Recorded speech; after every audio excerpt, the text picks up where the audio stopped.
Yeah, good afternoon, everyone. And we are going to start the session in a couple of minutes. So kindly request all of you stay back and get ready for the session. Thank you.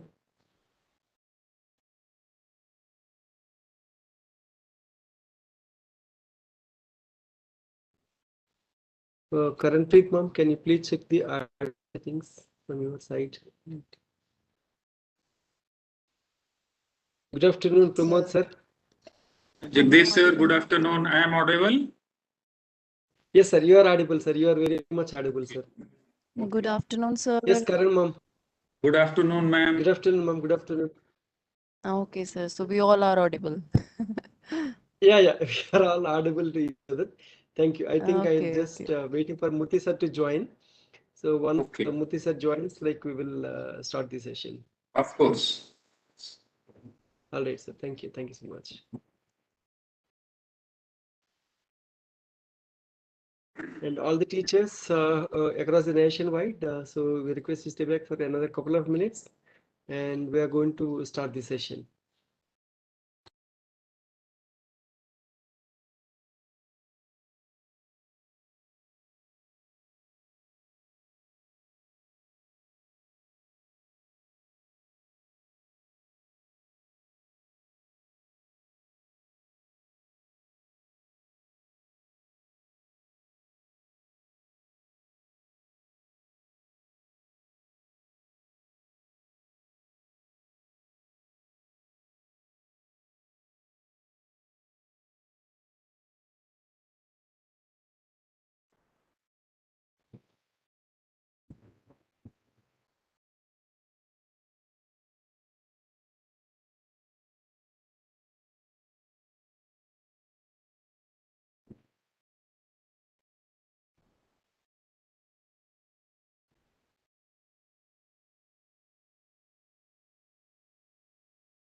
Sorry for the delay, and won't take much time. We are going to start this another 2 to 3 minutes. So Mr. C sir is expected to join. So once joins, we will start the session immediately. Thank you. Pramod sir, Dr. Pramod sir, sorry, we are going to start within 2 minutes, sir. Okay, we should start. Yeah. No, sir. Murthy sir is joining, sir. So, yeah, Murthy sir is joining, sir. Once he joins, we will start. Okay, no problem. No problem.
Good afternoon, everyone.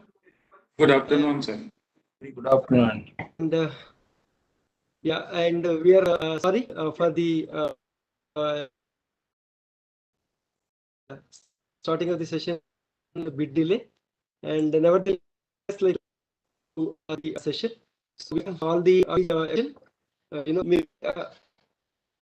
as of now we have joined 600 plus teachers here and more than 200 plus joined through YouTube. So we welcome all the teachers like who are boarded on webs as well as the YouTube live. All right. So we are also welcome today's Gupta sir.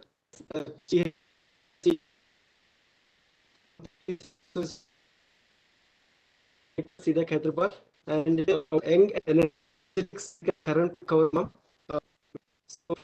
Speak a few about the program. What is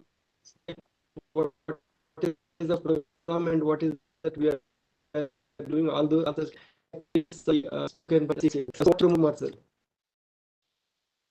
Okay. Thank you, Jagdish sir. Namaskar. Myself, Dr. Pramod Kumar Gupta.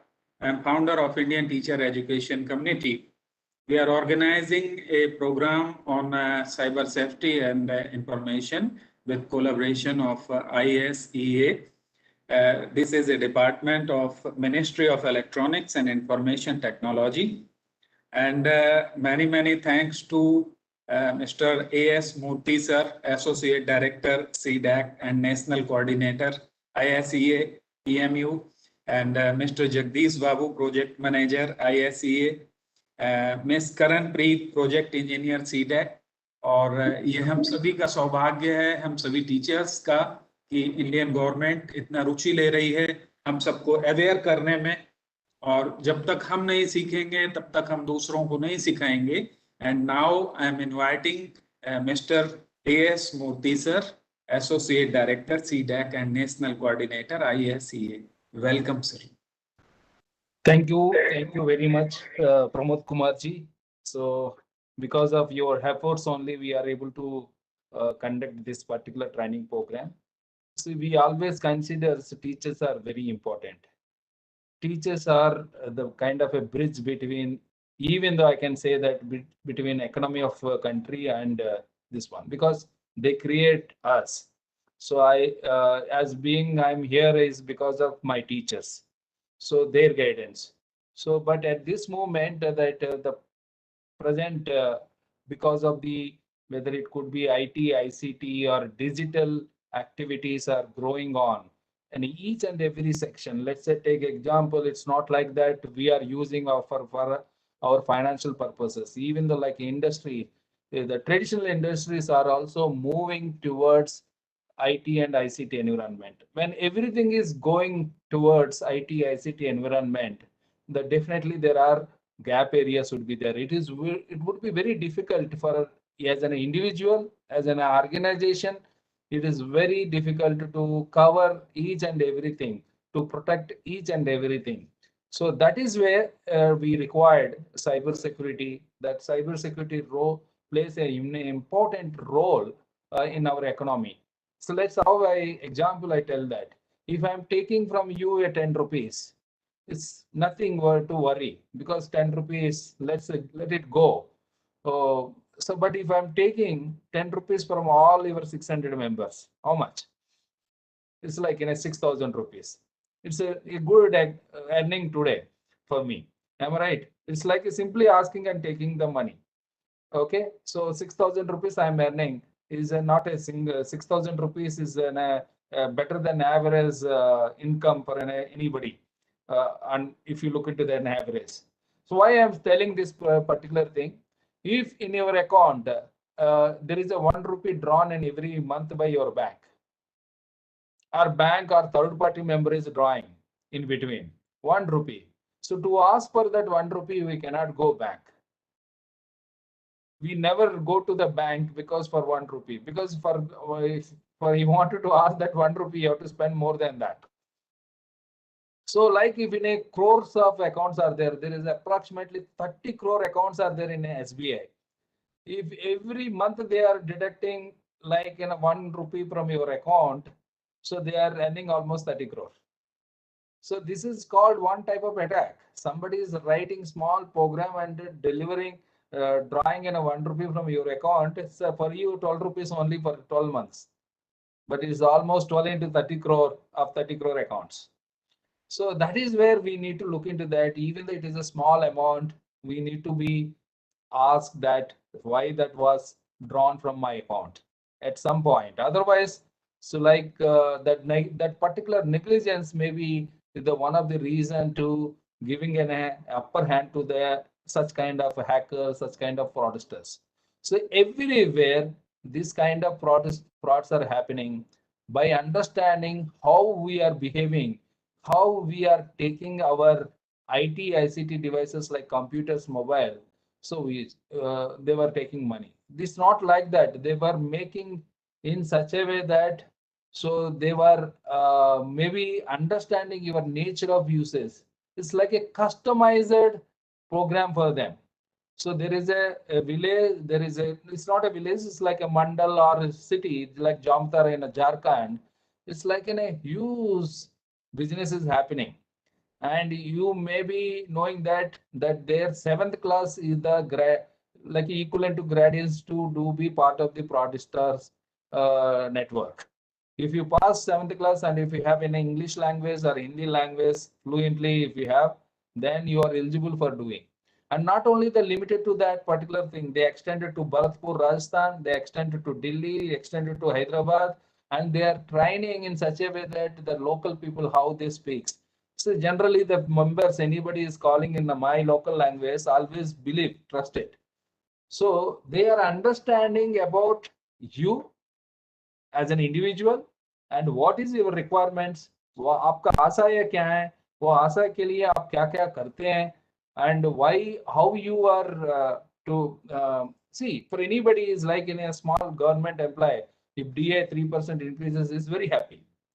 And to get that 3% is DA, if you have to pay for 100 rupees, 200 rupees, they're ready to pay. And when you go something like to get your money from the bank, PA, so then if somebody asks 100 rupees as a charges, then you will give it because you're looking about a little bit bigger money than 100 rupees. So that point they were understanding. So another example is that you are applying for an insurance and you are getting an insurance money. So to get money as much as free immediately. But how this guy is knowing about you, that insurance you are getting, is collecting the data of you. See, if you made it as a target, so he look about that and understand about that what are the activities you are doing recently in internet. He is trying to collect that, and based on that he will call you in such a way that you trust him. That so let's say if you are going and Bajaj Electronics and you are buying a TV by paying an installment, so you have a given information. This data somewhere they will collect it and they will call you. Then then they may call you in such a way that you have taken some loan installment in Bajaj Electronics. You said right, yes, you have done that. So we need some more details. You may please share that details, and you may please share your PIN. But actually, the Bajaj guy, finance guy is different, and this guy is different. This guy collected somewhere your data from Bajaj finance guy and playing this fraud on you. It's like these people are trained in such a way that so an individual they are making you as a target, and they were trying to collect minimum as minimum you can give it per bigger money. So that is where they are collecting the money. So this is one type are happening and continuously happening for everybody. It's not like that. Nobody can escape from these people here and there. Even I cannot escape if I, because as a human being, I always wish to get something. Am I right? Wish to grow on myself. I wanted to grow on myself. I wanted to do some particular course. Course is free. Then we will give the our details free. So these details they are collecting and they are again playing on us only. So anything in this world, nothing is in this world is free. See, you are giving your details, they are collecting your details, and they are playing again on you itself, and they are earning on as a see. But small money is going to be bigger money, and it is definitely an economy, our growth of economy against in the country. Am I right? See, if all together in AP and Telangana, there are 600 crores lost in last 2 to 3 years. And this 600 crores, where it will go? It will go to some Nigeria. So they are converting into dollars and going out. So once your dollars rate reducing by ourselves, our economy also reducing automatically. So even the single rupee, we should not leave it. Anybody, unknown members, we should not pay any single rupee. That is what the aim we need to do that. And moreover, you all teachers, which we are recent next year onwards, we plan to start a kind of program which that the teachers can go and train the school children rather than we train the directly school children. The teachers would be definitely the bridge between school children and college students and us, so that we would like to consider you are all as a cyber master trainers. So this is only the basis and basic training which you need to understand. Then we wanted to conduct in a master trainer, and we would like to use master trainer, and there is a kind of we are introducing that in a national level based on your programs, and we would like to give kind of a whoever performs best through our minister, like a national level certificate and medal. And of course, for conducting and encouraging for every one awareness in your school, there is a minimal. See, we need to give some support to you to conduct such things. That support which always we will try to give it to you, and so that you can conduct it. And number of things you conducted across nation, that definitely we plan to recognize them as an master trainers of this entire country. And through our minister of IT and communications, so we would like to give, and next year onwards. So this is only beginning, and next October and November, which we wanted to announce whoever the top we are doing. So we plan to have with along with Dr. Pramod Kumar Gupta ji. So this is the first basic training. Then we will plan to conduct a master training in the next 2 to 3 months, so that you can start the activities. And our Mr. Jagadish Babu would be definitely will support you how to do make a better way to implement such communication, because this awareness is very important at all level. When it is coming to the cyber security is not a government's responsibility, it's not an organization's responsibility, it is everybody's responsibility. अगर आपने password share करे तो pin share करे तो bank क्या करेगी?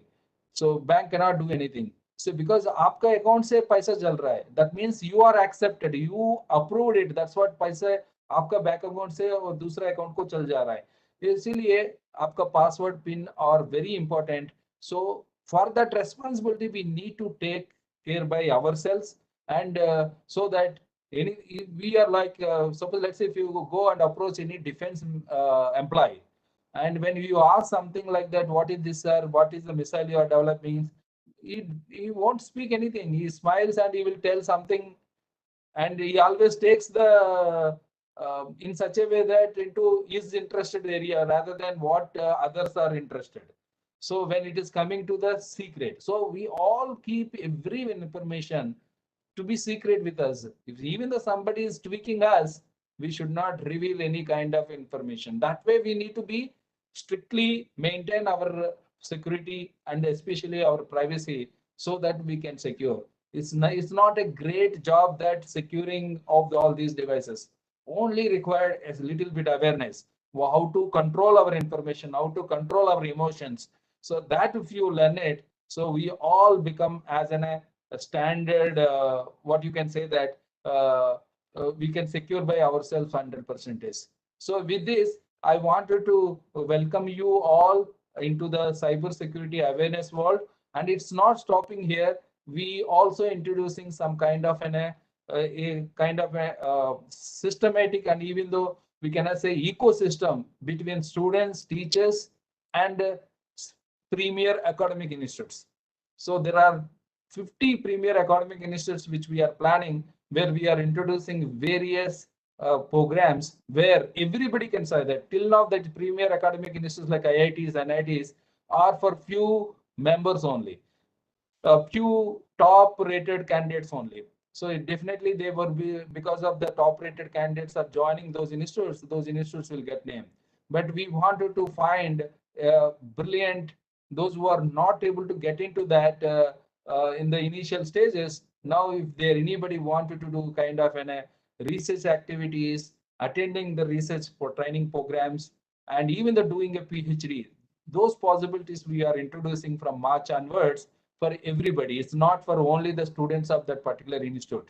So this is especially we are doing, and if you are working anywhere, even for doing that particular PhD, there could be a 2.5 lakh rupee which we are introducing on Dr. Viswesariya PhD project. So these are the activities which we are trying to implement, and we wanted to associate with every organization. And as part of this, we associated with institutes. This institute particularly led by Dr. Pramod Kumar Gupta ji. So we are welcoming first initial basis course, then this travel can together do and support India as a kind of a cyber secured society. Thank you very much for giving this opportunity and meeting all of you. And of course, Mr. Jagdish Babu was taking care of very nicely this program. And along with my colleague Karanpreet Kaur at CDAC Mohali, I'm welcoming her also to be part of this activity. And of course, you for all, I am welcoming formally or everybody for this program. And along with this program, we also introduced some e-learning program for certification and master trainer certification, which we will share the details by end of this training. Thank you very much. Thank you so much. Many thanks to you, sir. और pandemic के बाद Indian teacher education community ने भी ढेर सारे programmes education से जुड़े हुए किए हैं और हम कंटिन्यूअसली ऑल ओवर इंडिया में करते जा रहे हैं. आप सबसे it's my humble request, you should join us and you should join ISEA certification programs. मैं देख रहा हूं कि 2 प्रोग्राम डिप्लोमा और सर्टिफिकेट प्रोग्राम शीघ्र ही ISEA डिपार्टमेंट से ऑर्गेनाइज किए जा रहे हैं. आप सभी को ज्वाइन करना चाहिए. आप सीखेंगे तो आपके स्टूडेंट सीखेंगे और कंट्री ग्रोथ करेगा. सभी का साथ होगा तभी सभी का विकास होगा. Now I am inviting mister Jagdish Babu sir for further proceeding. Welcome Jagdish sir.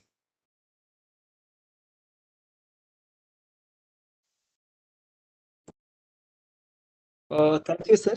I think Murthy sir, a clear indication like what was the cyber security and how do we take care of the cyber security. And Pramod sir is also, very clear picture like what is that, we are doing. So let me give you a brief, about the program. So as you all know, like it is going to be a 5-day program. In this 5-day program, like you are all going to learn about all these things. Today in the session, you are going to learn about like internet fundamentals, and you also will come to know like what were the foundation of information security. So these things are going to be dealt by our colleague Karanpreet ma'am. And later part, if time is available, then we will take care of the introduction of the master trainers e-learning course. And tomorrow, like we are going to have very live sessions like desktop security. How do you take care of your desktop security, browser security, and email security, email spoofing. So tomorrow we are going to cover these aspects, and day after tomorrow we are going to cover data security and various social engineering attacks. What Murthy sir has just mentioned in his inaugural address. So if you lose 111 rupee, so how much amount is gathered by some XYZ person. So how all these kind of things will happen, like phishing, smishing, and all such kind of things. And unfortunately, like you are all going to learn about the mobile and mobile application security and social networking security. You are all going to learn about that. And today, like we are going to discuss like what are the various cyber offenses against children and women.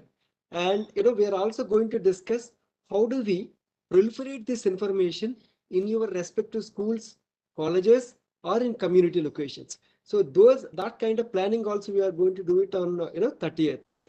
So these are the 5 sessions which we have scheduled for all these 5 days. And of course, like we wanted to be on time, and we wanted to be start the session on time and close the session on time. All right. So we request all your kind support.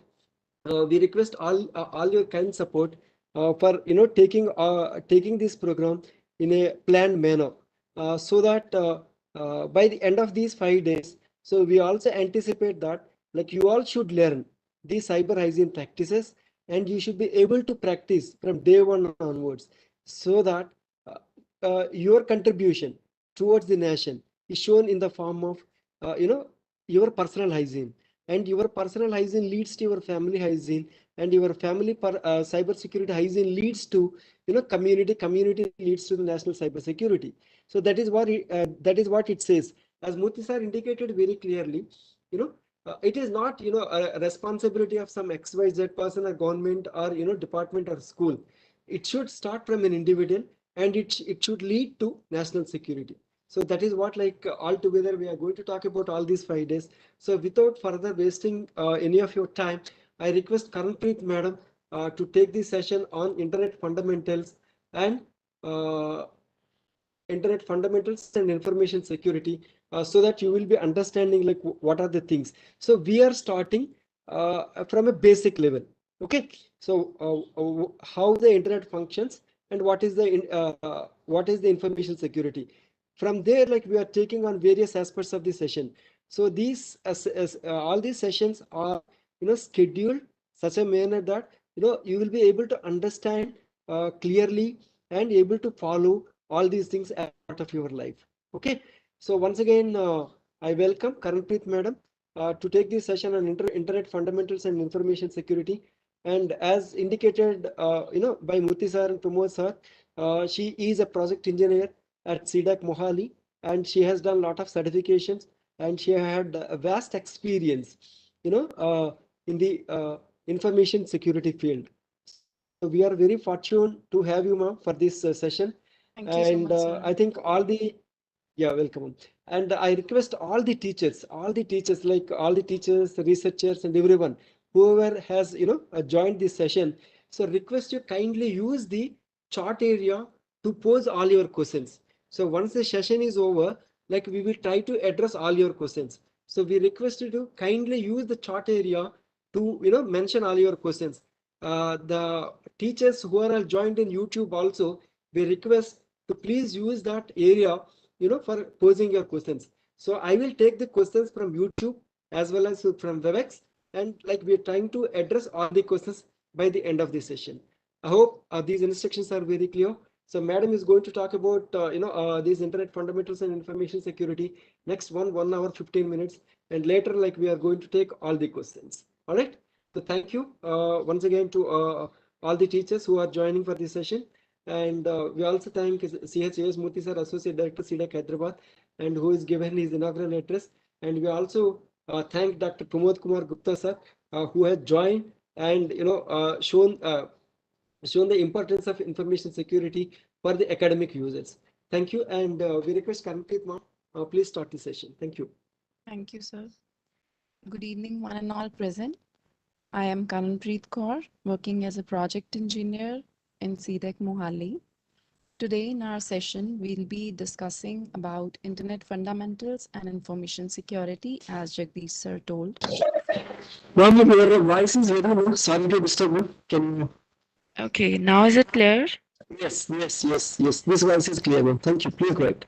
Okay, so as we all know that today we are going to discuss the topic of internet fundamentals and information security to all our teachers present here. We all know that the influence of a good teacher can never be erased, and this profession is the creator of all other professions.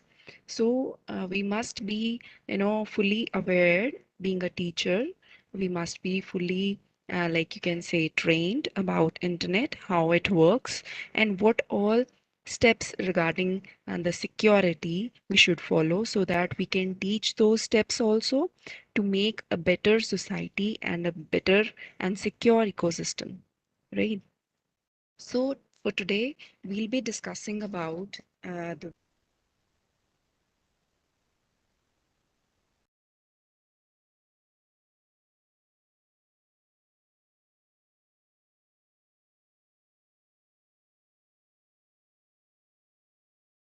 ethics of information security, analysis of threats and risks, and the difference between information, IT, and network security along with its policies. Right. So the very first term that we know is what internet is. Before you can understand what internet is, we must understand what a network is. Right. We simply says internet as a net. Net is basically what? Internet is a worldwide web systems of computer networks. Now, what computer network is? It's a network of network in which users at any that the largest network in the world that connects hundreds of thousands of individuals together, right? We can say that these all are controlled by each other, right? These connections with one individual to the another individual is made by various routers in between that acts as a connector and help in connecting various networks together, right? So at the very if I take go in the flashback, it was internet that was conceived by Advanced Research Project Agency, that is ARPA, of US government in 1969, where it was called ARPANET, right? And this was only accessible for the defense system, right? But later on, with the advent of technology, as we are now, you can see in 2021, we are surrounded with smartphones, smart devices all around us, right? Now, what has happened is the network has become so strong that each one of us is having the access to internet in our hands, right? So internet is a public, cooperative, and self-sustaining facility accessible to hundreds and millions of people worldwide, which is a primary source of information, right? And it is fueling the creation and growth of the social ecosystem also via social media and content sharing and other things. We know the functionality, or you can say the uses of internet into n number of services it is providing to us these days, right? So we are very much aware about the uses of internet. We can communicate through internet as we are using it right now. This is one of the live example of use of internet or application of internet. We can email to each other. We can do online shopping. We can visualize or socialize via internet. And not even this, the students are studying through internet these days. Due to the pandemic, we all know that the studies are also hampered. So via internet, we are teaching students, right? The business is also being conducted via internet only. So we must first see that how this internet is actually working, how we can form an internet. And for that, the very first entity is network, which we need to understand what network is. Network is mainly the connection of, you can say, number of computers together that can communicate to each other, right? For example, we can take an example for that. We have various types of networks, that is LAN, MAN, and WAN. LAN is local area network, wherein we can take an example of, let's say, a school computer lab, right? Therein, in the computer lab, we are having, like, you can say 20 or 30 or 50 computers which are connected together in a single network. Those are called local area network, right? Their range and their connection and the communication between them is possible within a some short diameter, right? But if we connect this one school with all the other schools which are present in the state, then it becomes MAN, that is Metropolitan Area Network, right? So when we connect one school to another school, and all in this way, all the schools are connected together, it becomes a MAN. Not only the schools, I'm just giving an example to you. N number of single entity or n number of LANs can be connected together to form MAN. It can be hospitals, schools, banks, and whatnot. Okay. Then when we talk about WAN. WAN is basically wide area network wherein countries network can be connected together to communicate to each other. So you see, in this way, when we combine each and every node to one another, and we can communicate in this way, our network start increasing or multiplying, I would say, right? Another than that, we have internet service providers also. This is another term, very significant term, which we oftenly use, that is ISP, internet service providers. These are the organizations that provide permanent connections to of internet and sells these temporary connections to subscribers, right? So you see how the internet is formed. You may also be wondering that these different networks connect to each other through some protocols. Like, for example, we all are connected right now with a network, right? We are connected through IP protocol, that is Internet Protocol.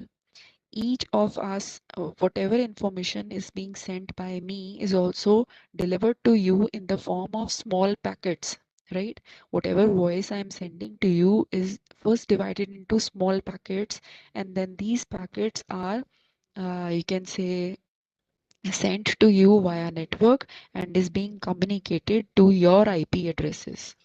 Okay, so what actually IP address is? We will discuss IP address also in detail.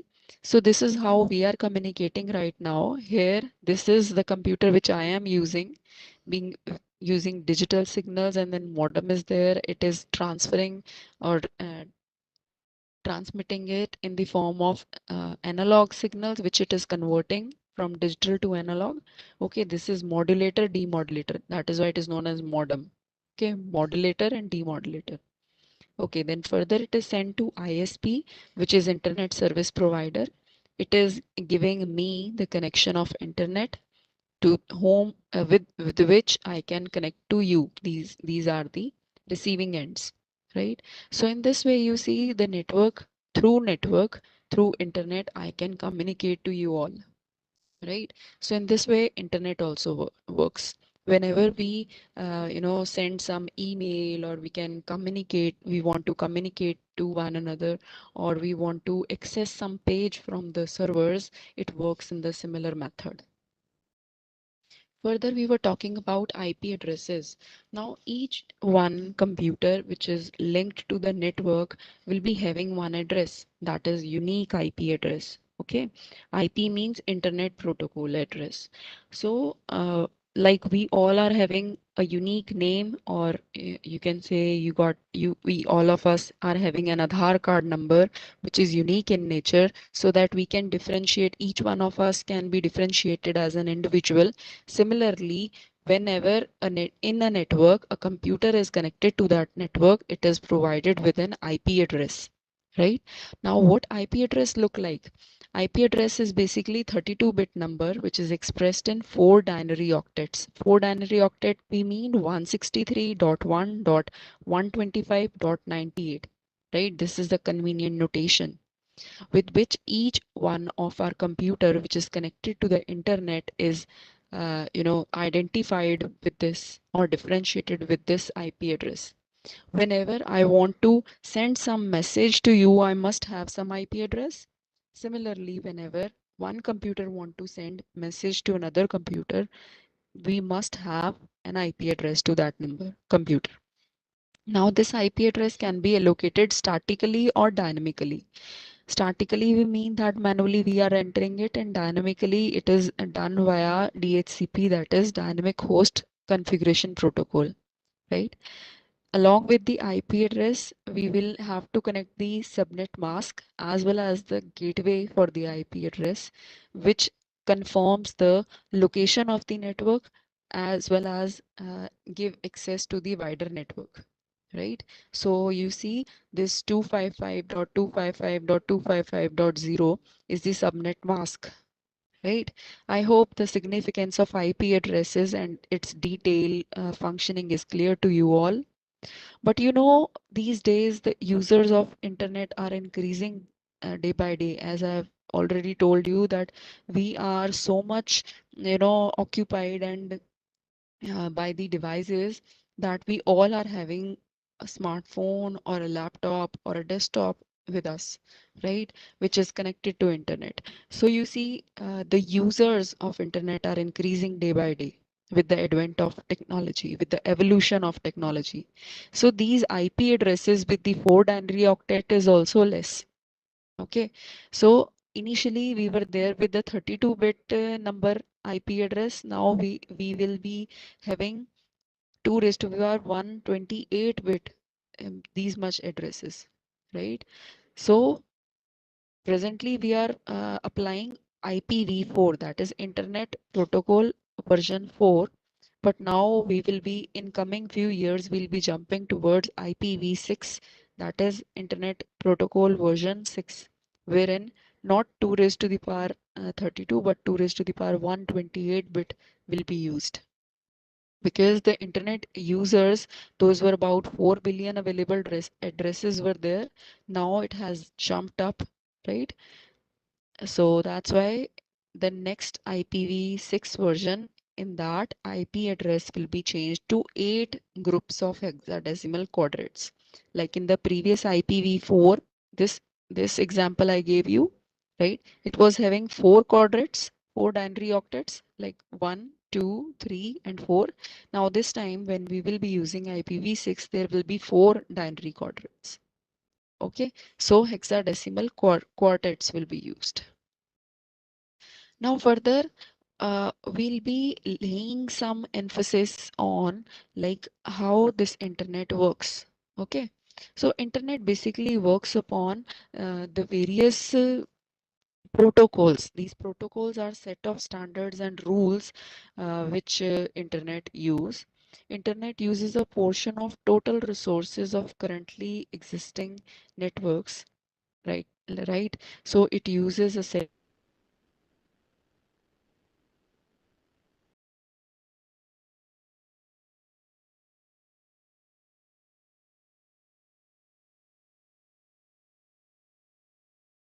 TCP/IP, but an entire suite of network protocols are used. Majorly, we are having these two, TCP and IP, which we use, right? Another important protocol that we use is that one is here in this diagram. You can see this entire web is working on the set of protocols like IP Internet Protocol, TCP, Transmission Control Protocol, then DNS, UDP, HTTP. This is another most important protocol, right? And the basis of all the protocols also. It stands for Hypertext Transfer Protocol. It is simple and extensible, wherein there is one client, as you can see in the diagram over here. There is one client. It sends request to the server. This is a server, and in turn, whenever server gets to confirm its request, it gives the response back to the client. So you see it is stateless in nature. Okay, it is having either two kind of, you can say, output, whether it will give response in the true form or not. Okay, so HTTP is very basic protocol and very important protocol. Then next important thing that we will discuss is URL. URL is basically Uniform Resource Locator. We have seen that we enter HTTP, then here is a host name, for example, www.google.com, right? So in this way, this client is sending a request for google.com to the server. Now this server will locate the Google server, and further that Google page will be brought to you in response to the client, right? So in the browser you have used it, browser act as a client, request for the Google page is given, then this request is fulfilled by this server.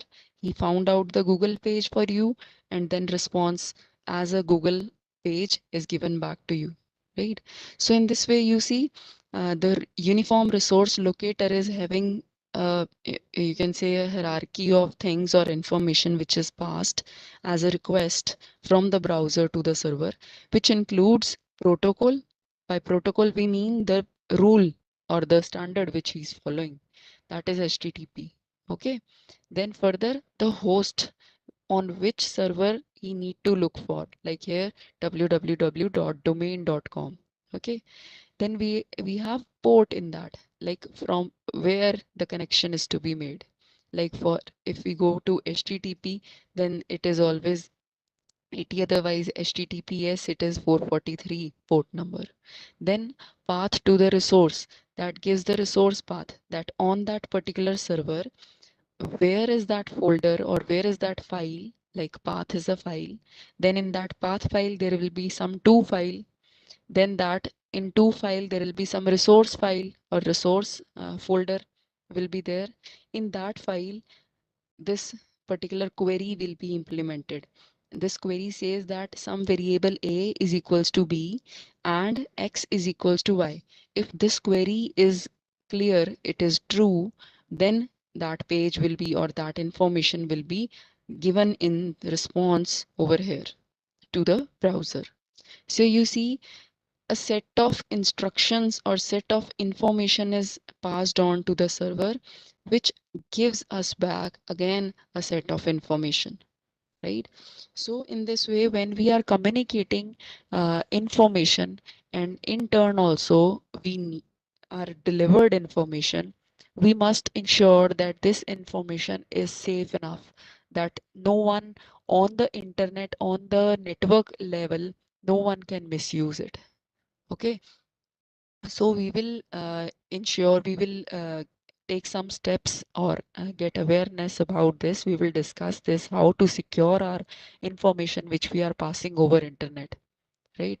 Now you will say that, okay, this was a normal information like google.com. Who don't know that what is google.com, and why someone on the network will steal this google.com information for me? So I want to tell you that this is just an example, just an analogy. Let's assume, or you just imagine a scenario where you are doing some online shopping and you are sending your credit card details with your PIN number to the internet, and via network it is traveling to that server.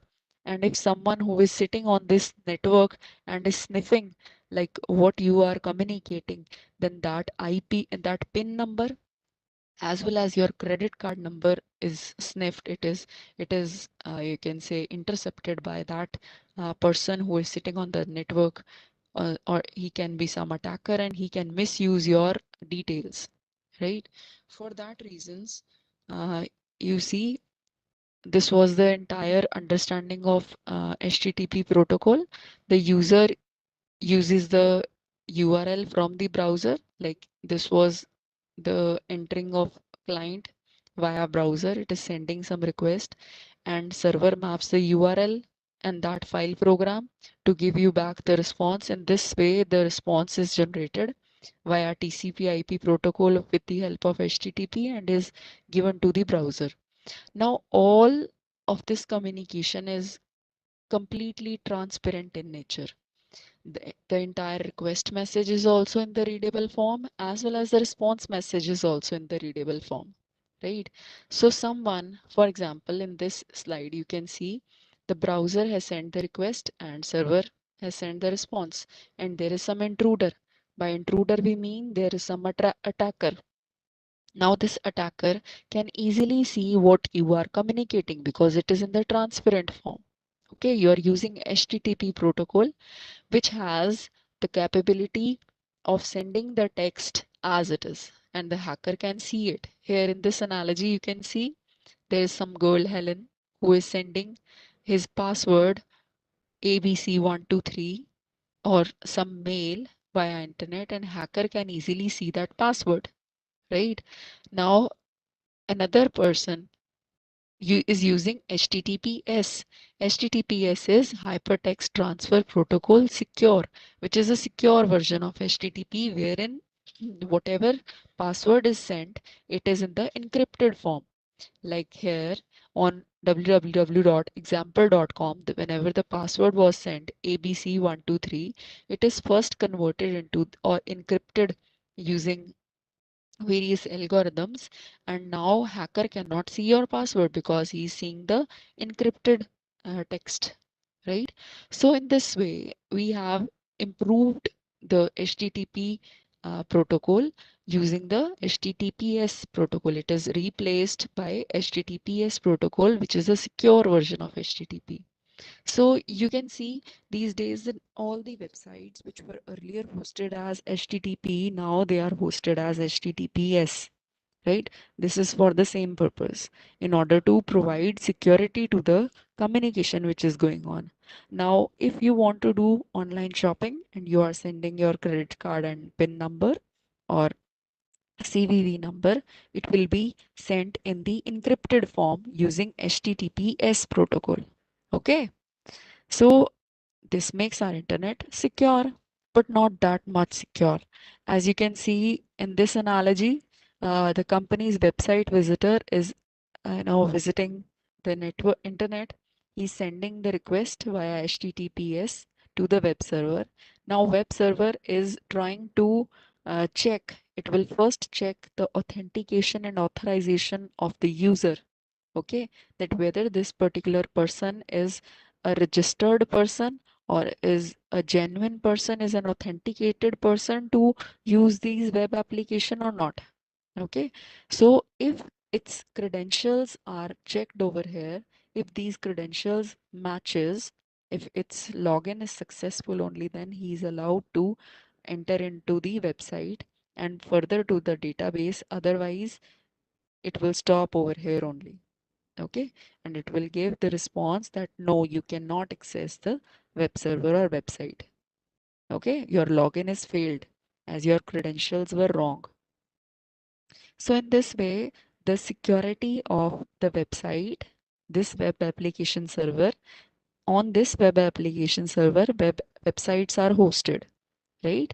And these websites are further connected to the database server wherein the entire information about the website is kept. So you see, if some attacker can get access to this database server, he can change all the information which is stored regarding to this web application or website. Okay, so we must secure our important things. So for that reason, the credentials are added into the internet communication. Further, you see, this is how any website or web application work. Like this user is submitting a shopping cart order on the website. It will be connected to the internet and via router, firewall, switches, it will get connect to the web server. This web server will check whether you are an authenticated user or not. If you are and your username and your password is not right, it will send you back. It will stop you from accessing this web application server and further database server and database. It will stop you here only. But if you are a genuine user, if your login password is okay, then it will allow you to access it. Now, how attacker attacks? Attacker is someone like who has already sniffed your information, who has already stolen your information. Your information, what? Your username, your password is the information, right? Now, if this information and this particular his credentials are attacked by a hacker, which is you can say this hacker injects SQL command by using some technical injections. He has retrieved your credit card details. Now he can make shopping and enjoy with your credit card.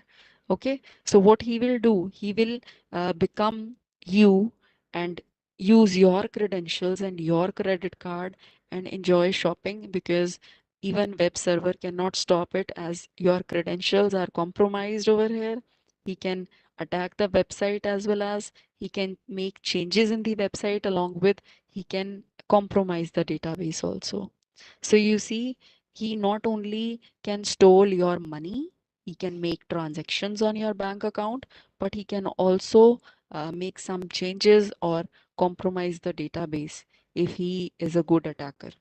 Okay, so in short, we are focusing on information security. Then you must make sure that your information is fully secured. Whatever you are sending to the network, it is entirely secured. Then we will discuss about the attacks which we are telling again and again that we are not secure, we are not secure. What kind of attacks are there from which we are not secure? Because I believe that first we should know that what are the loopholes, what are the things with which we are not secure. Only then we will be able to fix it, right? So the things with which we are not secure are malware attack, phishing attack, password attack, DDoS attack. These are very few and basic attacks, no basic categories of attack. As the technology is evolving, as the users are evolving, these attacks are also evolving, and hence the hackers are also evolving. Okay, so we must first know that what malware is, what phishing is, what password attack is. Okay, so we'll discuss it one by one. So malware attack is an attack wherein we being unaware that something is going on in the background, right? Our system will be completely compromised. We will not know how it happened and who did it. Okay, some software will be installed into our system, and that software will compromise or give access to of our system to someone else who is sitting very far away from us. Okay, so this will give remote access of our entire system to someone else. This is malware attack. Then phishing attack. Phishing attack, as we know that we get emails uh, like from some ABCD bank, there is an email that you have received that, okay, you have won the a prize, a bumper prize of rupees 1 crore rupees. You gave your account number and account details, and along with its PIN number, and you will get it, right? You will your that amount will be credited. So this is a phishing attack. Or sometimes an email is received by you that, okay, you are account holder of our ICICI bank. Okay, your net banking password is being expired. Kindly change the password. And we think that, okay, this is a genuine website because it looks like the similar website which is as it is sent by the genuine user. Okay, and what we do, we change our password, and that password is actually changed by the attacker, and we being like unaware user, we do it.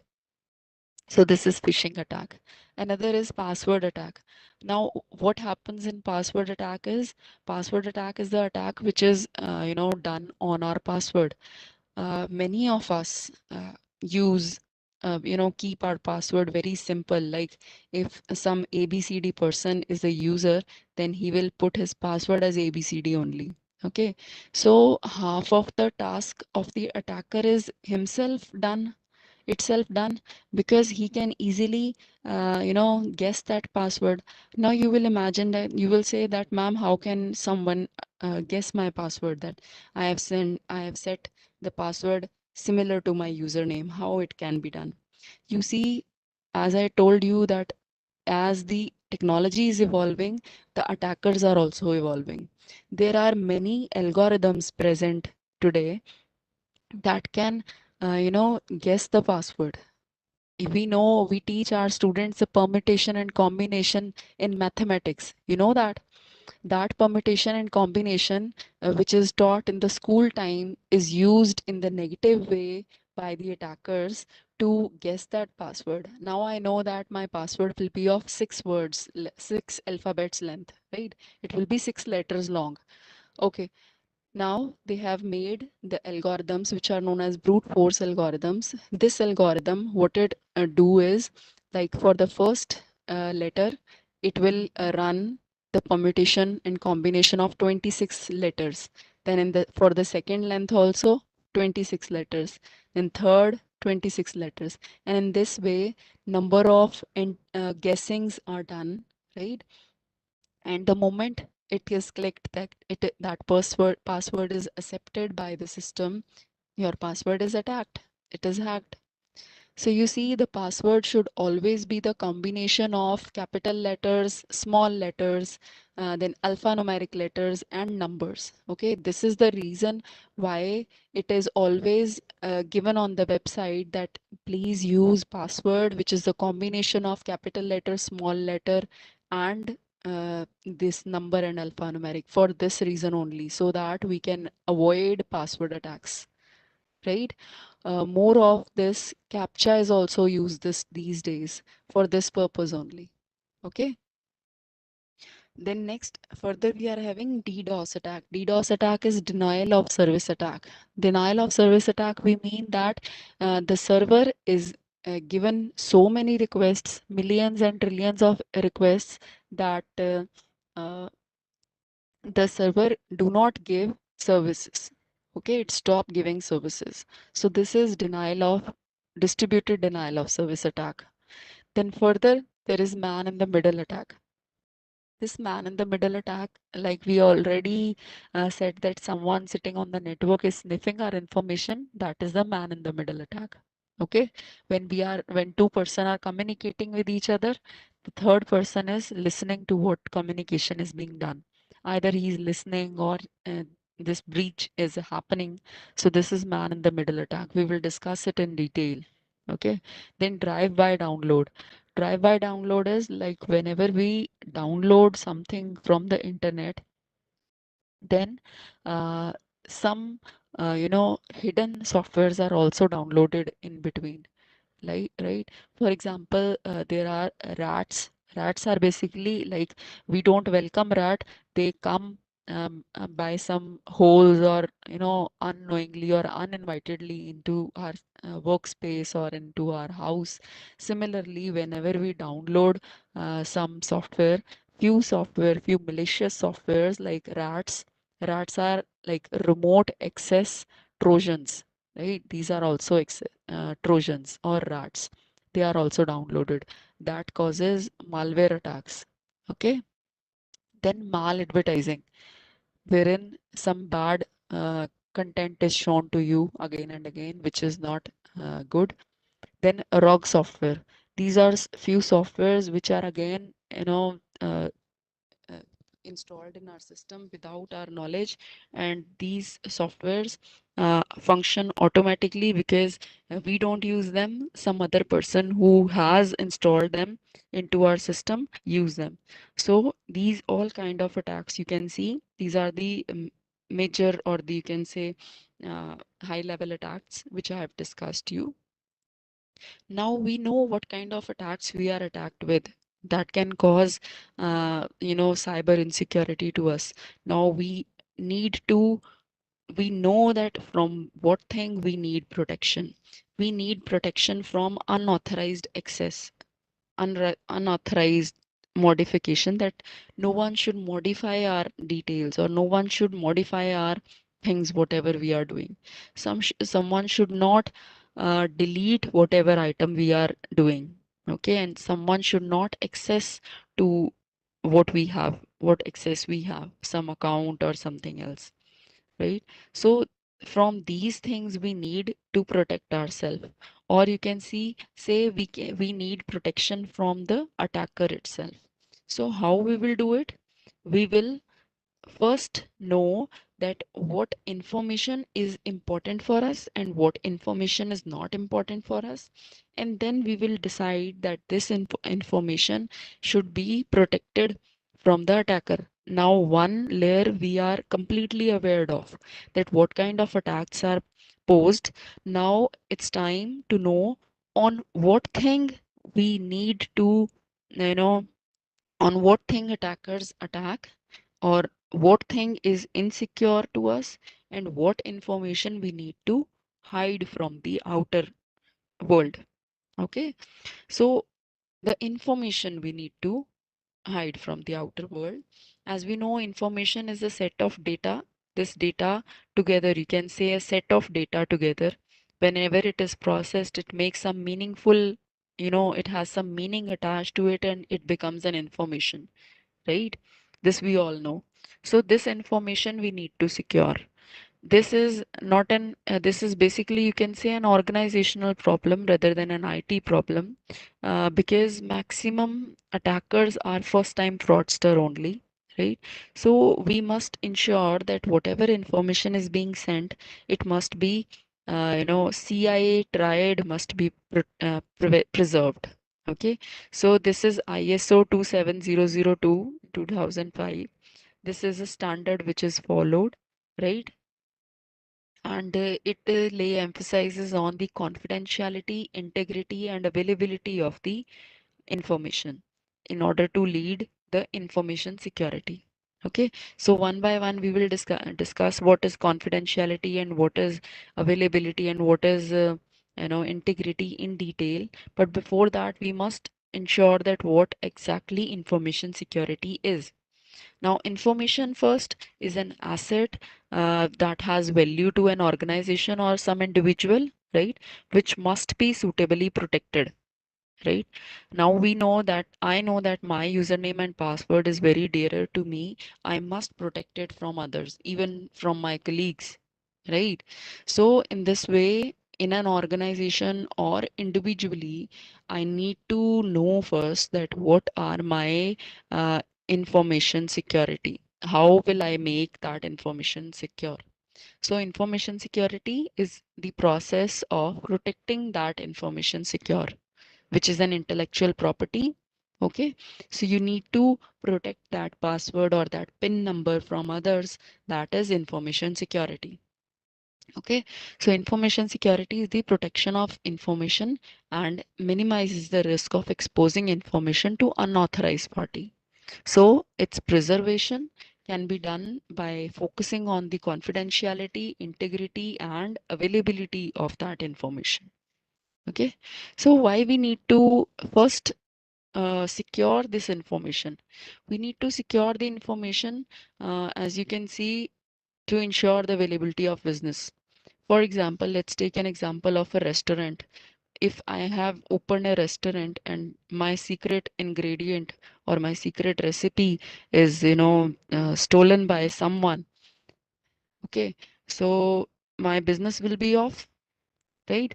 The recipe for which I was known, my restaurant was known, now it is familiar to my competitors. So the availability of business will not be there, right? So to ensure the availability of business, I must keep securing that information from others. Then risk of loss of CIA, right? This CIA is very important that we will discuss.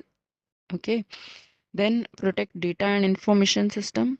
The next is brand and reputation loss. You see, if like the previous example of restaurant I took, if this information, the secret recipe is lost, that means the brand which I had made with that recipe is now lost. No brand is there now, leading to the reputation loss also. That the person or the restaurant owner, if he can't handle his recipe well, how will he handle the customers? So in this way, reputation loss is also there. It will lead to the productivity hampering also. My productivity or my profitability will also be decreased. Okay, higher level of assurance is provided if information security is there, along with the competitive advantage. So we must see that our information security is very important as it leads to business continuity and also helps us in disaster recovery.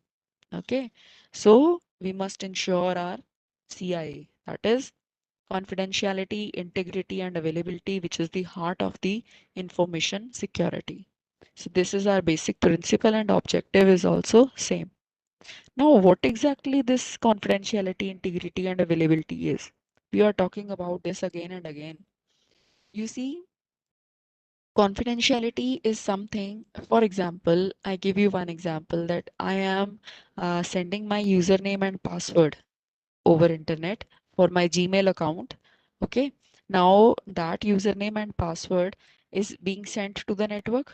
If it is not on the in the encrypted form, if it is in the clean and transparent clear text message, clear text is being sent via network, then someone can, someone who is sitting on the network can read that username and password, and on his smartphone or smart device, whatever he's having, he can enter the same username and password and can, use my data, right? So this is confidentiality problem. Okay, now my information is not secure. That means it is not no more confidential. Now the attacker can easily has seen my, you can say, credentials, and he can have access to my account. So that means confidentiality is being hampered. Okay, so this is one of the problem of information security. That's why we say that confidentiality must be secured. Now, how someone will attack on this confidentiality? Someone can crack my encrypted data. Even if I'm sending my credentials in the encrypted form, someone can attack it. Someone can crack it using some permutation combination, as we have already discussed, right? There are algorithms that can easily, crack my confidentiality, that can decrypt the encrypted data. And similarly, if it is being sent to the network via plain text, then man in the middle attack can happen. Someone sitting on the network or in between the sender and the receiver can, sniff it and use it. Or it can lead to data leakage also, right? Via phishing attack, someone can, sniff my password or change my password. Actually, if he's changing my password, then it will come under the integrity loss. Okay. Or someone can install the spyware or malware software on my system, or on either on my system or on the server, in order to know the credentials, right? So in this way, these all are the methods of attacking the confidentiality of the information, you see. So we have to be aware, and we have to be very careful while sending our information over a network. Okay. The next is integrity. By integrity, we mean that whatever information or whatever message we are sending, it is being received at the receiving end in the same manner. Like, for example, if I'm sending hello message to you, then that message is being sent as it is without any change, right? It is being sent. It is not like yellow or fellow. Okay. So no modification is being done. Okay, so attacks on it is maliciously someone can, access your server or forge your records.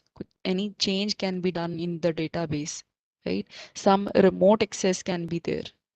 Okay, some remote controlling zombie system can be there, who is controlling your information and is sending or messages, like I am some ABCD sending message to XYZ, and in between some EFG is there, attacker, who is sending XYZ messages now, and XYZ is thinking that no, EFG is not sending it, these messages are sent by ABCD only.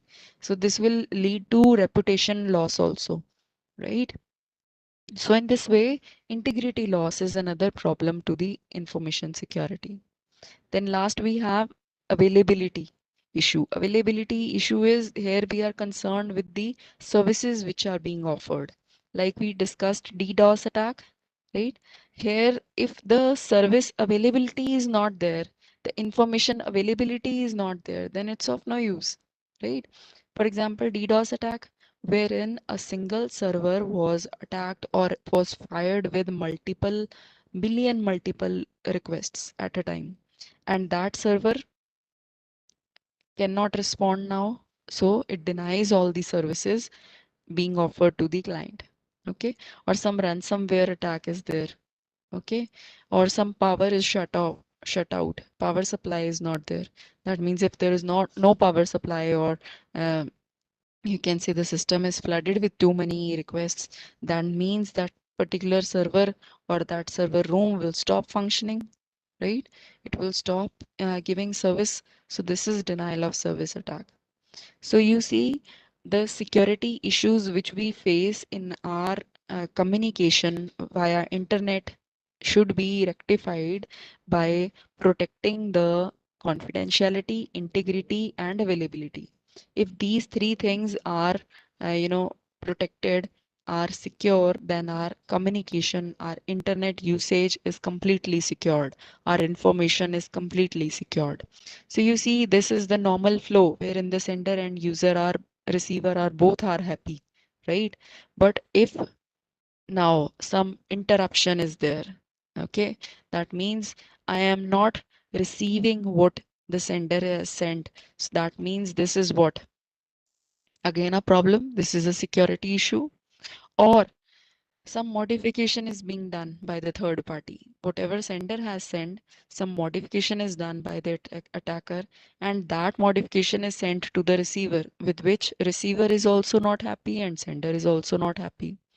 Or some fabrication is done or interception is done, wherein the communication which is occurring between the two are sniffed or listened by this attacker. This attacker is intercepting. That is again a security issue.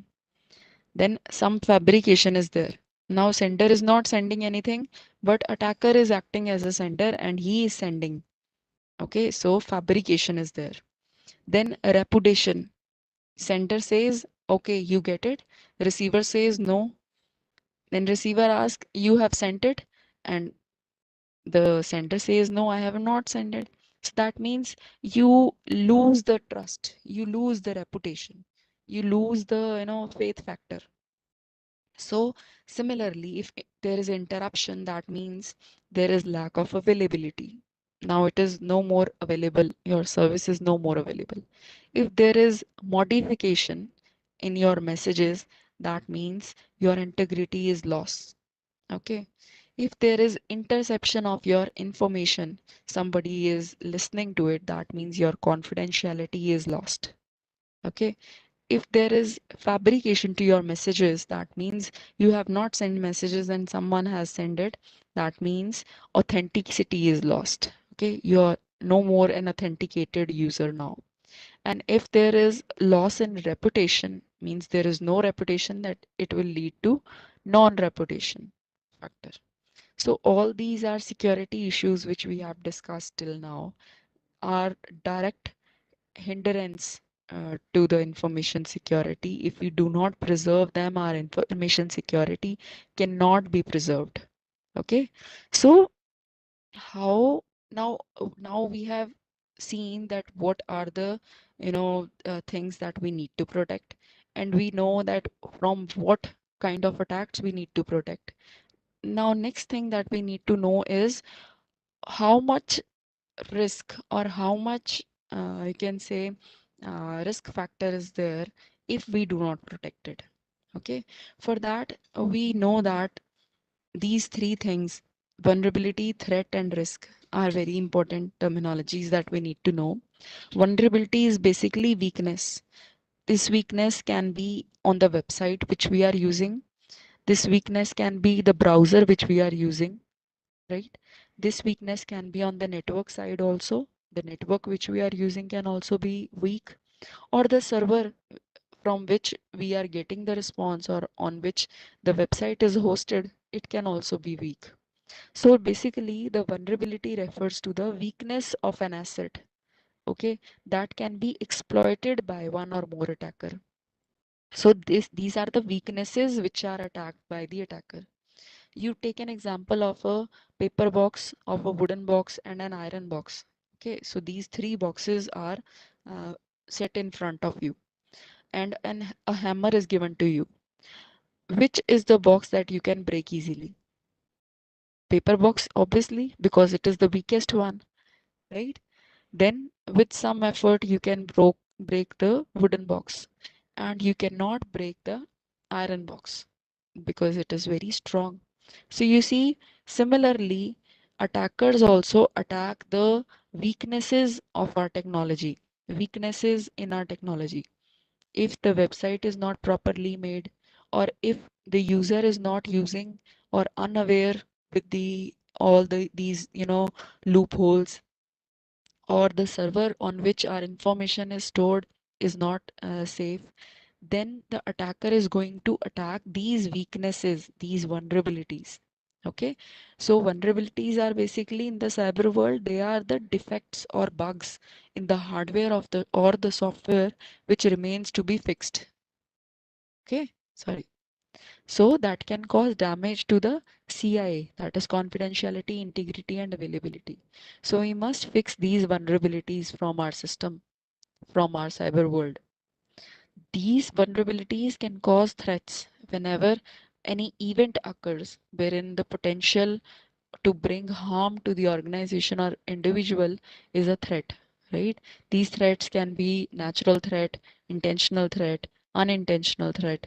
Okay, so natural threat, we mean there is some flood or fire or something like that, okay, which is by mistake or maybe intentionally or unintentionally caused.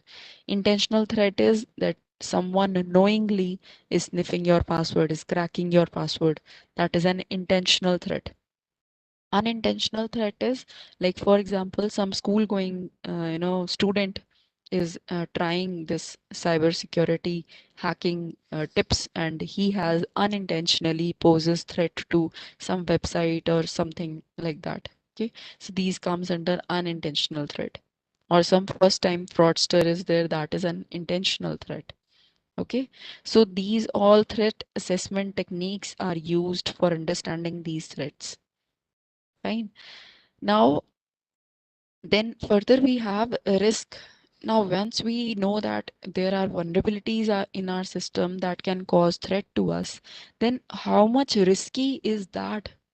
How much risk is there that we can have potential loss or damage when this threat occurs and this threat is exploiting this vulnerability? Okay, so it can always be calculated with the threat multiplied by vulnerability. Okay, in this way we can calculate the risk, and hence risk management is the key to the cyber security. We all know this. So if there is no vulnerability first, then no one can threat our asset. And if there is no threat, then no risk will be there. So what we have to fix? We have to fix this vulnerabilities. Okay. Further, now it is time to fix. Now it is time to identify that what are the vulnerabilities in our system. We have to analyze them. We have to evaluate them, that how risky these are, and then we have to treat them. Okay. So this is how we will reach the deepest point, wherein now we know the kind of attack, and we know what is our asset, and we know what are the vulnerabilities that we need to fix. Okay, so in this way, you can see in there is an unexpected success or unexpected evolution of technology from 1990s till now. In 1990s, there were just basic connectivity to internet. Then on in 2000s, we were having application specific online content was there, right? Then in 2010s, we got the cloud domain flourished, the applications, the data that was used in cloud. Okay, and now it is IoT, because whatever devices we are using, let it be your phone, your laptop, your microwave, your fridge, your TV, every device, each and every device is uh, you know generating some data, and that data is information, and that information is need to be secure. So with the evolution of technology, the evolution of security problems is also there, but it should not stop here only. The evolution of solutions should also be there. Okay, so if our security problems has increased, if the attackers has become stronger, then our techie people have also become stronger, and this evolution should never stop. Okay, so you see this is the bigger picture, wherein network and information security is the basis, or you can say it's a platform, basic platform, which is then followed by the cyber security. If our network and our information security is safer, it is strong, then cyber security will also be strong. So what cyber security is? Cyber security is basically protecting data and information network, right? That is, it uses the technology for securing IT and IT products, that is our tablets, our phones, our laptops, our desktops. We need to secure them. Okay, for that we need to check the cyber safety. Cyber safety is protecting the users from the harmful online contents. You see, this is from the people and for the people, right? It is actually focusing people only. It is like protecting their physical as well as emotional well-being. For that reason, cyber security is there. Then how cyber security and information security and IT security are different from each other. Now you can easily say that what is network security? Network security means that the network is secure. Information security is whatever information we are having, the data we are having, that is secure. The cyber security is the entire thing of information and network security is secure, then that is cyber security.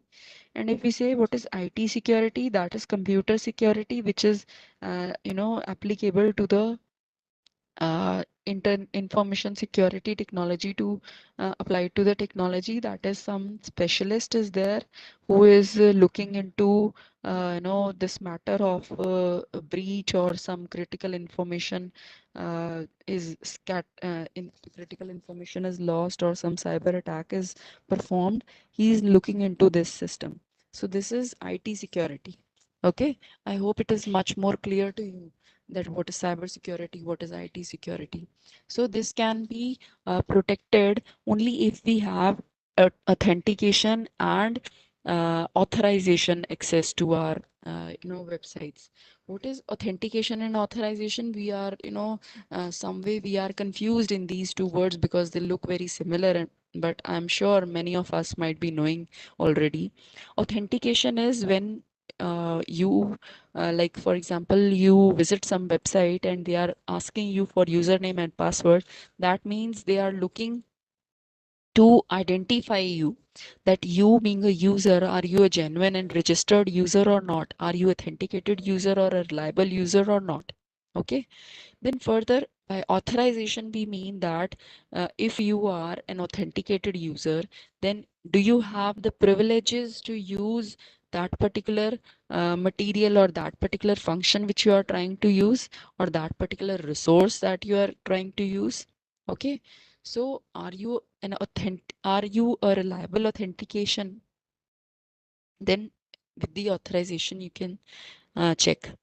Now, how to secure yourself? The very first thing that you need to ask yourself, are you aware? Are you fully aware that you can secure yourself? This awareness can lead, security awareness can lead you to secure yourself. You should ask you these questions: that what information you have that you need to secure. Okay, first of all, like we know that we in our daily life, we know that there is a wallet in our pockets that we need to secure, which is the most precious or valuable thing which we are carrying, right? Now, once we know that what we are carrying is valuable, then we can easily secure it, right? So what first question that we must ask ourselves is what information you have, right? Then how important is it? Is it important whatever you are carrying or not? And how to secure it? Okay, so these are the three things which we have discussed in our session that we must know.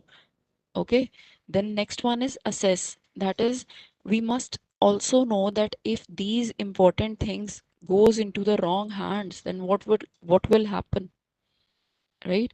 And then next we must ensure that what protection we are taking, what precaution we are taking to protect or to secure this information. So this is how we can secure our information.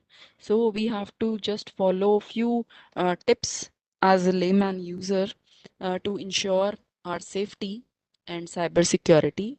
We must use first common sense. Whatever question is asked to us, whether it is telephonically, whether it is via email, or whether it is some with some computer window pop-up, we must answer that question very carefully. Okay, then we must be aware what answer we are giving. Is it right or not? If I'm just saying okay, okay, okay, even if we install some application on our mobile phone, it asks us that you allow your gallery photos to be shared. We say okay, allow. You say, they ask that your contact list will be shared. You say allow. You do not. We never say deny, right? We always put allow, allow, allow without reading anything, because we are in a habit like okay, it is fine, we are not bothering, it doesn't matter at all, but it do matters. So you should be aware to whom you are allowing and whom you are denying, what you are denying and what you are allowing. You must understand this thing, the criticality of your information protection. The next thing is regularly update patches. By this we mean that even on our phone and even on Windows, there are like update windows or update your Android phone or your smartphone. There are few updates in the version which are required. So update those regularly. Okay. Use some antivirus or anti-spyware so that it can be secure. Be careful while doing P2P file sharing, person to person file sharing. You must be ensured whom you are sharing it and someone else is not there. What you are downloading should also take care of that. You should download the things and from some reliable website and not from some genuine website only. Okay. Then read the computer messages carefully. This we have already discussed, and only then answer it. Do not answer blindly, like clicking next, next, next, or allow, allow, allow. Okay. So be careful when you read emails, especially if it belong to someone else. I would suggest that not to open that email which you do not know. It can be some malicious user. Even on opening that website, you can install some virus or some malware to your system. And if some attachment is added to it, never try to open it, because even on opening that attachment or downloading that attachment, when you do not know what that attachment is and what who the user is, you can also be fell in the trap of that attacker. Okay. Maybe that attachment is some malware software which you are not known to. Okay. Keep your password to yourself. Okay. Don't share your password or pin number to anyone. And also keep the strong password that includes capital letters, small letters, numbers, and alphanumerics, right? Only in if you are aware with these very small things and small tips, only then you can lead to cyber security, cyber ethic, and hence to the cyber safety. Okay. Other than that, even technologically, we are working like in order to save, in order to enhance the cyber security, in order to preserve the information security. Various technologies are also there, like there are firewalls, security incident and event management systems are there, like DLP, IDS, UBA. These all things help us in securing our information, right? Because this is the age of artificial intelligence, wherein each one of us is being, we are we are surrounded with the technology, wherein even if we visit Amazon and we like or we view some of the products on Amazon or on any XYZ commercial site, we can see those in our Facebook account also. So this is artificial intelligence concept. So when these websites or these authentic or business tycoons are gathering information about us, that using artificial intelligence, that what a person is doing and what he's chasing and what are his likes and dislikes, you can easily see with the help of these these technologies, these advanced technologies, attacker can also misuse it. They are using it for the good, for their business purposes, but these can be used by the attacker also for his purpose, his bad purposes. So in the end, if you have any kind of queries, you can drop me drop those queries to me either in chat box as told by sir, or you can even email me at karanpreet@cdac.in. I will answer you right now. If you have any questions, please, you can ask. Yes, ma'am. Yeah, thank you, ma'am. It was a wonderful and knowledgeable session. So I think there are a few questions. Maybe we should take it up. Okay, sir. One of the Lalita saying she or he he was like phone is under malware attack. Can I clean it as I have formatted it many times, but of news. I will be grateful if you can help. I think that is one question if someone is asking me. Okay, sir. Malware attack. You are asking about malware attack. Your voice was not audible completely. Sorry. Yes, malware attack only. Malware attack only. Malware attack. Malware attack basically, if you have this malware attack with your, I think this question. I feel my phone is under malware attack. Can I clean it as I have formatted it many times, but of no use? Okay, so I would say that the malware attack is very dangerous attack that can, these days our phone is everything to us, right?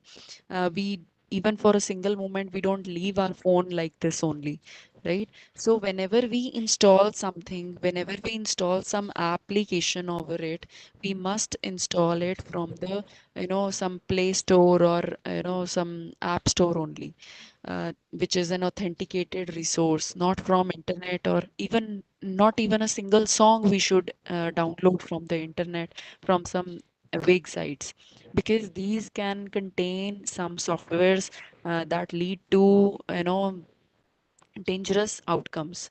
So you must, if your phone is under malware attack, you must get it checked by some technical person if you are not aware with this. So that will be useful to you, right? Yes, ma'am. Yes, ma'am. Thank you. And someone is asking, uh, always wondering why do we have CAPTCHA? Okay, CAPTCHA. Yes, CAPTCHA. We have that these two things, as we have discussed, that in on username also and on password also, we can easily implement the algorithms that can, brute force algorithm that can crack our password, right? So you can say username and password can be easily guessed, but CAPTCHA, it is different every time. Moreover, whenever some robot is doing it, or some algorithm is doing it, that thing, that algorithm will be implemented to the text field only, where you can write something, right? But captcha is always an image. That image cannot be written or implemented by algorithm, or cannot be guessed, because image, that algorithm is made for text field only. Are you getting my point? You can see whenever there is a captcha, that is an image. It is never a text field, or it is not written thing. It is not in text. It is always an image. So for that reason, this third thing, that is captcha, is implemented to you. Okay. Okay, okay, ma'am. Thank you, ma'am. And there is one Thank you, more sir. question here. Sure. Email are duplicated by hackers. Any solutions? Uh, Sir, which question is it? I Uh, cannot. Emails are duplicated by hackers. Any solution? Okay, your voice is actually not Yeah, clear. yeah, yeah. Okay. Uh, You can just see ma'am in the chart area. can you please repeat the security issue is Emails, one question. Then yeah. does VAPT test is required for the website? Yes, VAPT test is very much required, because it, you see, we have discussed that vulnerability, those weaknesses which are there in our websites, we will be get to know, we can access it using vulnerability assessment and penetration testing. That what all are the vulnerabilities or weaknesses in my website which I have made, and then I can patch them, I can fix them in order to make it more stronger. Okay, so in this way, VAPT is very much required. Then, can you repeat these security issues? The security issues which we have discussed are basically very basic of basics of information security that are based on the confidentiality of the system of the information, which we don't want to be shared by anyone and everyone. Like even if I'm posting some pictures of on Facebook, I would like that only my friend list can see it, not all people can see it, right? So we always put some privacy settings over there so as to secure my pictures also. So you see, confidentiality of the information is very much important. Then next is integrity. Now those pictures can also be changed by some attacker, or some alterations can be done on those pictures if it get into the wrong hands. So you see, integrity is very important. Whatever information we have shared, it must be it must have integrity and availability, of course. If it is not available, then it's of no use. So these were the security issues which we have discussed, right?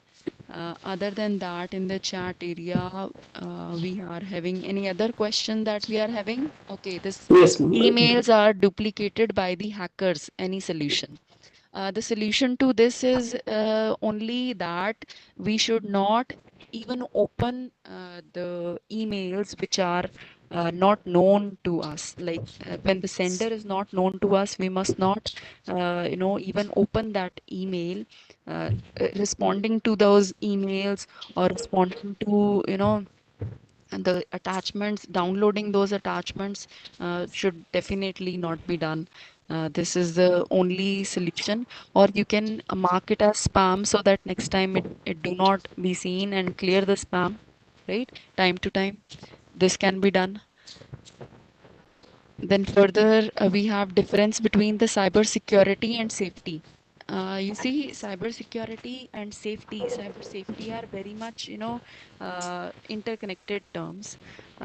These are also, these come under cyber hygiene, like what we are doing right now. We are working on cyber hygiene also, which is just a one single part. Information security is just a basic part of cyber hygiene and cyber security. In other upcoming sessions, you will be getting more into it, like what social engineering is, what all methodologies you can follow, like how you can prevent from password attack, how you can work on the authentication thing.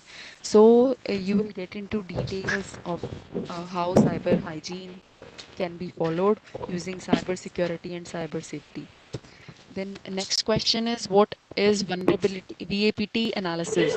VAPT analysis is basically like our web applications or websites and mobile phone applications are assessed for the weaknesses in it.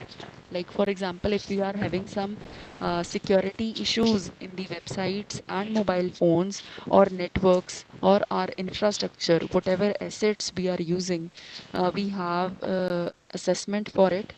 How to get it done? It is done by many, organizations. Even CDEC itself perform this VAPT analysis.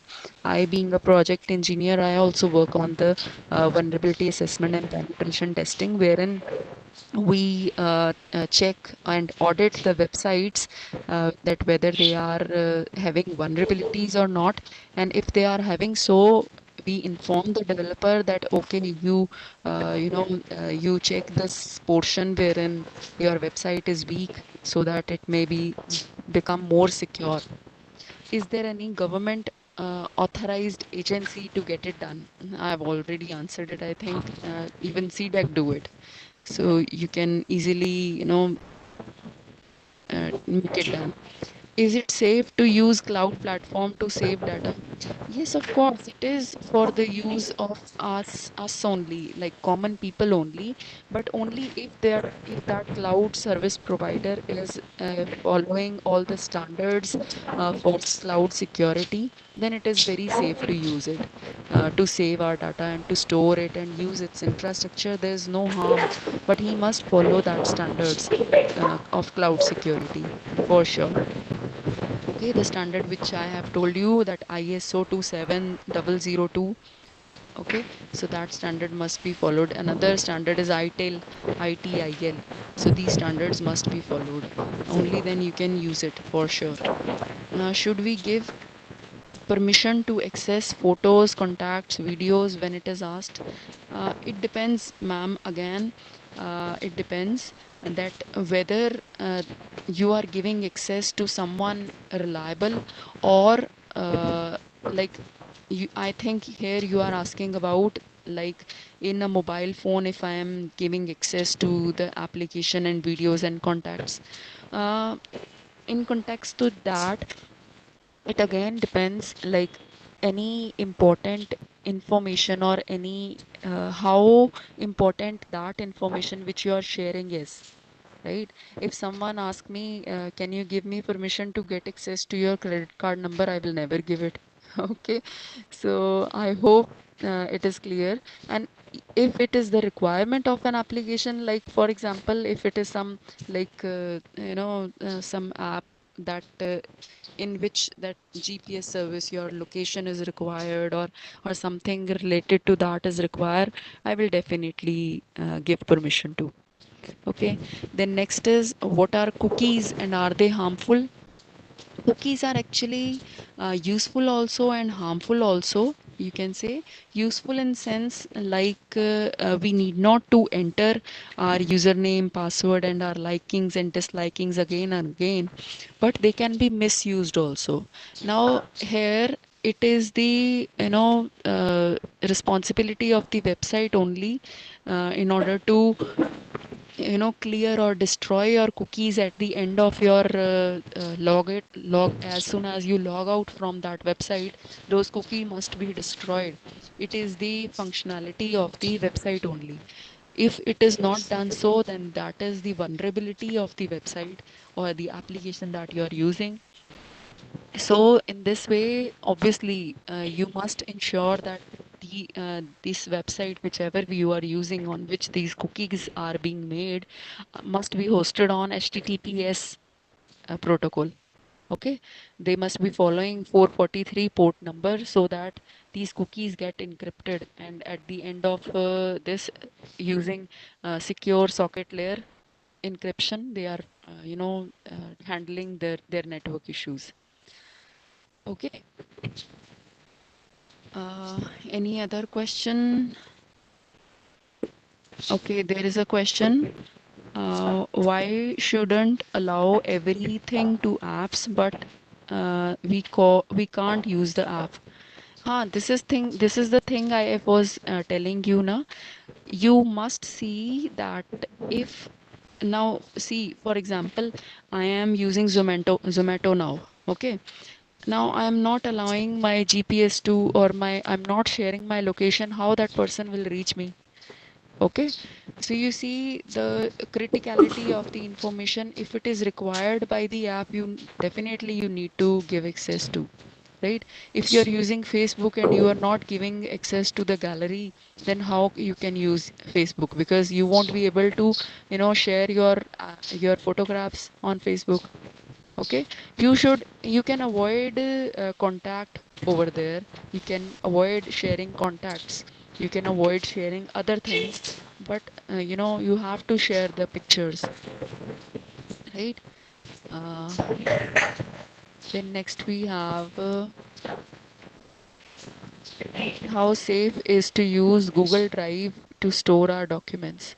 Google Drive is safe, I think, because Google Drive has an authentication process wherein whenever you enter your Gmail, mail ID and the password for the same, only then your Google Drive can be accessed, and without which it cannot. It is as you are using your Gmail account, it is similar to that.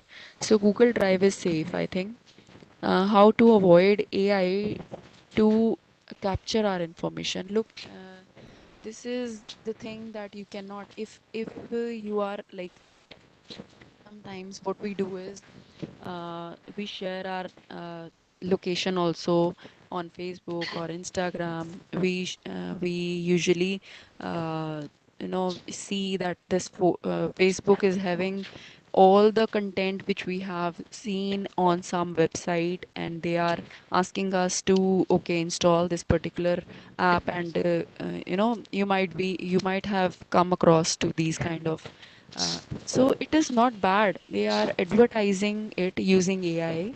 It is not actually bad, but you must be aware to that you should get into the valid website only. Okay, so only in that way you can help it, and you must be aware about your security. Other than that, AI cannot harm you. They can only give your information, but just giving information about what you are doing and what you are not doing doesn't make you insecure. Just to miss when someone misuse it, that okay what you're doing and what not you're doing, it is a routine and I can misuse this thing, then it become a problem. Okay, the next question is, what is digital footprint? Look, digital footprint is like, as the name suggests, like whatever you are doing, you are, capturing everything into it. Like footprinting actually means that whatever information you have, you are switching to that. Or you can say that, like in reconnaissance is being done, right? Or you can say that the data which is left behind when the user have been online, it can be passive also, it can be active also. By passive footprinting, we mean that the user information is being collected without persons knowing, right? That this is happening or this is not happening. I'm unaware with that. That is passive footprinting. And active footprinting is when I am knowing, I'm myself allowing them to do so. Okay, so these are also of two types. So you must be aware of. Then the next question is, how can we keep our ATM card safe when we are using it for shopping? Obviously, you should not, you should on the shopping site, the commercial website which you are using, first of all, it should be on hosted on HTTPS protocol. Then another thing, if somebody calls you that okay, give me your ATM card and your PIN number, you should not give it. Okay. More than that, you should even avoid saving your credit card or ATM cards details on the shopping websites itself. Because sometimes what we do is, for example, if I'm using some commercial website, e-commercial website, some shopping website, I will make some online payment, and I will save that ATM card details or credit card details on my system on that application only. This can lead to some problems. You can delete it after using it. You can clear your passwords after using any website. Okay, so in this way, when you flush all the credentials, you can easily be secure. The next question is, are there some softwares available which can clean the malware from the smartphones and PCs? For malwares, yes, there are many, you can say, there are many softwares, but you should better use some antiviruses for, you know, being saving your phones and PCs. Antiviruses must be used. Okay. Uh, so next question from Vandana Pandey, I think, and this is being already discussed. Uh, the cookies, the question regarding to cookies for uses is also discussed. Next we have how we can know how much vulnerable we are. Obviously, you can just see that how important your information is. Only then you can, uh, you know, be secure. Rest of the things are like network vulnerabilities, your infrastructure vulnerabilities, your website vulnerabilities are taken care of by the standards and by the certificates being issued by the websites. They are taking care of that. You should just take responsibility of yourself, that whatever information you are sharing on network or to someone, is it safe enough or not. Okay. So we can take responsibility of ourselves, but rest of the thing that is regarding to either websites or network is done by those people who are handling it. Okay, so we must be aware for ourselves first. Okay, next question is, how costly is VAPT analysis? It depends, ma'am. It depends that how costly VAPT analysis is. I think on government, if you are approaching some government institute or organization, it will cost you less in comparison to the private ones. Okay, so next question is, how safe is the payment by online mode? Because everything is going cashless. Again, you see, these payment gateways are also secure. We must ensure that we are approaching the valid website and valid things are being discussed. Okay. So, any other question there? Yeah, I think we will stop it here now. I think there are so many questions which are related to our future sessions. So Right, right. teachers and researchers, don't worry. So this is only a beginning. So through this session, like what we will be doing, like what was the how internet will work and what is the information security and what are the things which are involved. So up to that extent, we have discussed. Of course, we will YouTube live also. There are so many sessions. People are asking like what is integrator mode and the VPN and the malware. Malware we are going to talk on day 3 and the VPN and browsing, okay, incorporator mode and all such kind of things. Tomorrow we are going to talk. And email also people are asking. Those aspects also we are going to discuss tomorrow. Don't worry. So I think Madam is exhausted about answering all these questions. Okay, and if there are any questions, definitely we will take it up. And we also request you to keep posting these things in our Telegram group so that we will try to respond these queries. Even I Okay. can email, So these questions to you. I can yeah, send email to you. You can just we will yeah, share it on, right? sure, Isn't it? sure. Well, what we will do is like we will collect all these question and answers chat box. We will take it, and we will take Yes. all the questions and we will send it to you.